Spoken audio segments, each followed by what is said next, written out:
Hey YouTube family, I hope you all are doing well. Welcome back to our daily hacking news series. Hit the like button to give me a shout out. Before starting, or having one question for you, whom do you support? Russia or Ukraine? Put your answer in the comment box. Now, let's get right into the video. First news is related to Russia.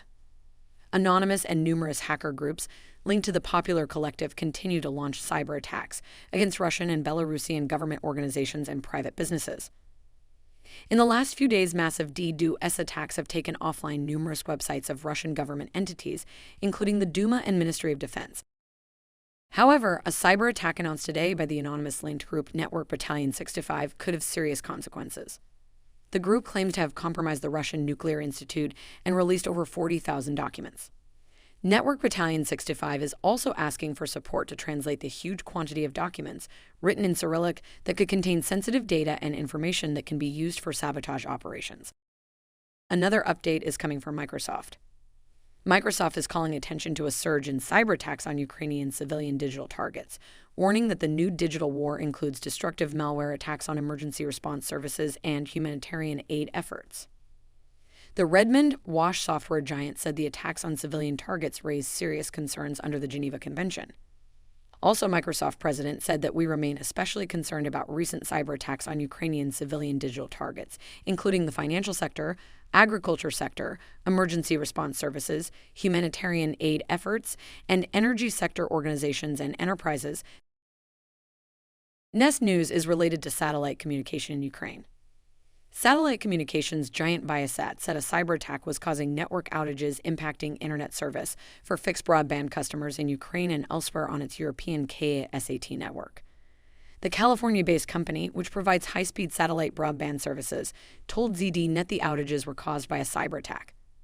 Vice President of Public Relations at Viasat also said that our investigation into the outage continues, but so far we believe it was caused by a cyber event.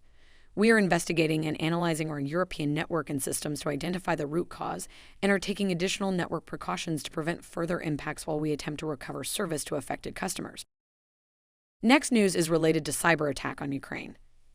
Cybersecurity researchers tracking destructive data wiping malware attacks in Ukraine are finding signs of new malware with worm-spreading capabilities and what appears to be a rudimentary ransomware decoy. According to new research from Slovakian anti-malware company Viasat, the cyber attacks began hours before Russia's invasion of Ukraine on February 24 with DDoS attacks against Ukrainian government websites and quickly morphed into wiper attacks aimed at destroying data on computer networks. In all, Viasat found the initial attacks leveraging three components. Hermetic Wiper makes the system inoperable by corrupting its data. Hermetic Wizard spreads the data wiper like a computer worm across a local network via WMI and SMB. Hermetic Ransom adds a data extortion ransomware component written in Go. A day later, Viasat said its technology intercepted yet another new wiper in a Ukrainian governmental network. Last news is related to NATO approach on cyber attack.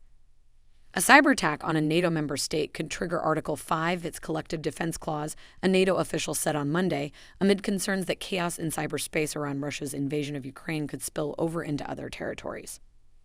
The military alliance has for years made clear that a serious cyber attack could trigger the clause, but such a scenario has so far been largely hypothetical.